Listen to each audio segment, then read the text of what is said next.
It's not often the best player in the world, Magnus Carlsen, loses. In this video, we're going to find out what it takes to beat Magnus. So in this video, I'm going to check out a couple of his losses. Game 1 will be against Azerbaijan #1 Timur Radjabov, and Game 2 will be against Wesley. So Timur Radjabov has white, Magnus Carlsen has black. d4, knight f6, c4, e6, knight 3, d5, knight c3, bishop b4, we have the rook goes in. Black pins the knight to the king, white does the same, pinning the knight to the queen, and after h6, a huge decision to give up the bishop pair. Take. Why has white done this? Because he's going to play queen a4 check, attacking the king and the bishop. There's only one way to defend the bishop, with knight c6. Now, the bad thing about this move is it blocks in his own c-pawn. So black is going to find it very difficult to play c5 to create a pawn break. e3, defend your center. Castle, rook c1, defend your knight again. Queen g6. Cool move. With this queen move, you are stopping the bishop moving. So what does every top player play? h4. The point of this is to get space on the king side, but also there's a very creative rook move coming up. Rook d8, get the d file, h5. The queen has to leave that file. Queen f6 and rook h4. Very, very creative. High level preparation from Timur Radjabov. Rook h4, we're going to go to f4 to attack the queen. At the moment, white's king is going to stay in the middle. e5, blowing open the center. Take. Using the pin. So white cannot take the rook. White now takes in the center with d takes e5. Take with check first, and knight takes e5. But with this capture, it does allow the white queen in. With queen e8 check, it just looks so dangerous for black. Now with this check, the king has to go to h7.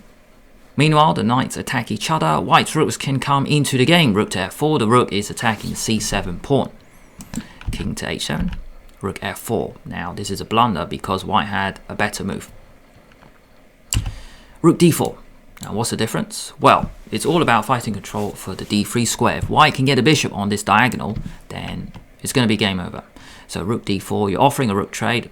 Also, you're offering a knight trade. So for example, if this happens, knights come off, take, then bishop d3 check. Is game over. So rook d4 was a cool route. Rook f4, that's why double question mark for that move, and queen d6. This move looks good because you are threatening mate in 1. Rook d1 is mate, so bishop e2 played. One insane, absolutely crazy option is queen b6. Now, at the moment this looks like it just hangs the knight, but the idea is queen takes b2. You're threatening mate and the rook. So what happens if bishop d3 check? I mean, this was the point of white setup. If you can get this check in, then you are winning. Chess is so tough, and chess can be very beautiful at times. You take the bishop, and it's all about fighting for the e2 square. Black only has one move, and it is an absolutely brilliant move. That's why this variation is absolutely crazy. Bishop g4, and it turns out black is the one who is winning. Queen e2 is mate, and the rook attacks the queen. So you've got to get rid of the bishop, and after this, black is winning. Absolutely crazy variation. Rook f4 played, queen d6, bishop e2.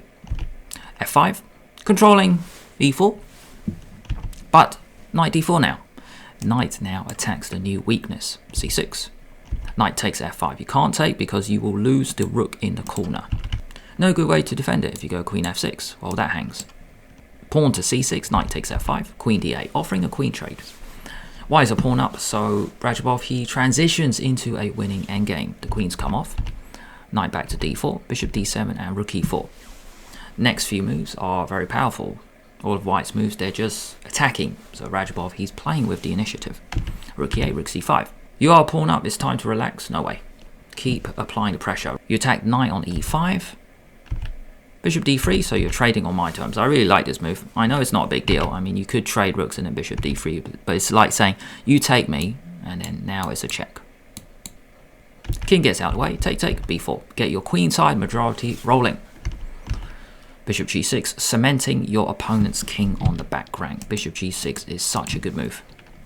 Rook e7, a4, get your queen side minority rolling, because you've got 2 against 1 on that side, so let's get space there. King e2, rook back, b5, take, and a6. So getting a passed pawn, but this pawn is not going far anytime soon. Rook b2, get the b file because now you come in on the back. So another cool move from Radjabov, stopping Carlsen moving. Really just paralyzing him on the back. King f8, knight f5, another attacking move. You attack the rook, rook moves, and rook a8, keeping control. You stop the bishop moving on the back, and you also stop this pawn ever moving. So great move, rook a8, knight d5, and time for white to cash in. You've got a lot of pressure, but when do you actually trade in order to transition into another phase of the game? Well, white now takes on e8, take, and the point of this is now you can take the pawn. But what happens after knight f4 check? Well, it turns out Radjabov is the one who calculated further. King f3, knight takes pawn. 3 against 2. Black has good chances to hold, but that is not true today. g4, knight f6. Pawn defends knight. Tactic, knight takes pawn. And with this move, it is 3 against 1. You are 2 pawns up, and this is enough for Radjabov to win. Let's see the rest. Knight f5, check. King out the way. Knight d4. Rook a5, attack the knight. Rook e5, attack. f3, defend. King up. Rook b5, offering a trade. Take, take. And after this, 3 pawns against 1. Really, I mean, imagine the knights are off. This is just a 1 pawn endgame. So, Carlsen resigned. What a cool victory by Timur Radjabov. A quick summary before the next game begins.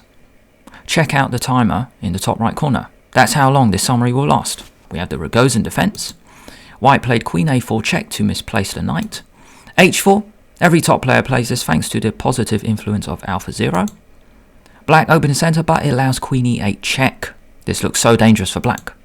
White's winning strategy, get the bishop to d3 to deliver a winning check. How to survive a losing position, find an insane tactic with bishop g4. Your upper pawn against Carlsen, time to relax, no way. Keep applying the pressure. How to beat Carlsen, stop him moving. Play rook b8, stop his bishop moving. And finally, how to beat Carlsen, calculate further than him. With g4 and knight takes h6, Radjabov won another pawn. On to the next game. Let's check out another one of Carlsen's losses. Carlsen has white, Wesley so has black. This was a 5-minute game. 5 minutes plus 3 seconds each on the clock. b4. It's not often you see Magnus play this. d5, bishop b2, knight f6, and after e3, bishop g4. A normal move may be knight f3, but today, Carlsen offers a trade of bishops with bishop e2, take, take, and after knight d7, knight 3 e6, bishop attacks pawn so you defend it, and c6. Already it's move 7, and I think black has played a really good setup. So let's discuss this structure. You get a triangle pawn center, and the big difference, I mean, by move 7, these bishops are off the board, and that is a big deal. You've got your bishop outside of the pawn chain. Black has a great position. And one more factor, these pawns, a strength or a weakness, well, you get to decide, because black is the one who is going to chip away at this structure. c4, bishop d6, d3, a5, chip away, c5, lock it up, bishop back, castle, castle. Knight d2, b6 was played. Another move was e5, just get the center, and the game goes on. So I've shown a few moves for black. You can put the rook on e8, and this knight can hop over to g6 in a couple of moves, and I might as well just throw an h5, h4. I've seen so many top players do it. I mean, why not? You've got a couple of knights in front of your king. Get your h-pawn rolling as well. So this is one plan. b6, pawn break. Now after this, rook c1, that's a weakness. But does Wesley defend it? No. It's a bit boring to defend your weaknesses. He takes first, and it goes queen e7. You attack my weakness, I attack yours. And queen e7 is a more dynamic move. Rook b1, now he defends it. Bishop takes f6, a gigantic decision by white. You are swapping off bishop for knight, but after this, d4, locking up the bishop. And it looks like this bishop doesn't have a good spot, but I guess this is really one part of beating Magnus. You play a move that doesn't look possible, and in his position, you can reroute the bishop to c7. You cannot take on c6 because bishop takes h2 is check. And then you're going to get your rook. So maybe this is what Carlsen missed, bishop c7, because it's such an effective way to improve the position of this bishop. Knight e1, bishop d6. Now bishop and queen line up against the pawn, so we go knight d3 to defend it, with the knight and the rook. Rook c8. So you attack me, I attack you. Knight 3. Defend. And queen b7. So putting pressure this way. Queen c2. Getting rid of that knight. Big decision to take with the pawn. Now, if knight takes, maybe everything gets hoovered off. Take, take, take. And I'm really glad this didn't happen, or else I wouldn't have gone through this game. It's just level, man.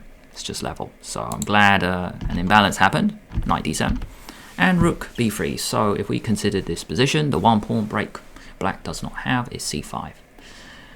White actually has pawn, knight, queen, rook all controlling the c5 square, but what does black play? c5. It must be disheartening to see this move being played because you control the square 4 times and yeah, your opponent does it.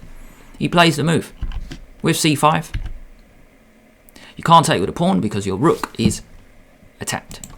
If you take with a pawn, take. If we go a little bit further, c6 attacks queen and knight. Queen here first, and after take, queen c8 is a threat, but be calm. Just go rook d8, and then you are a rook for a knight up.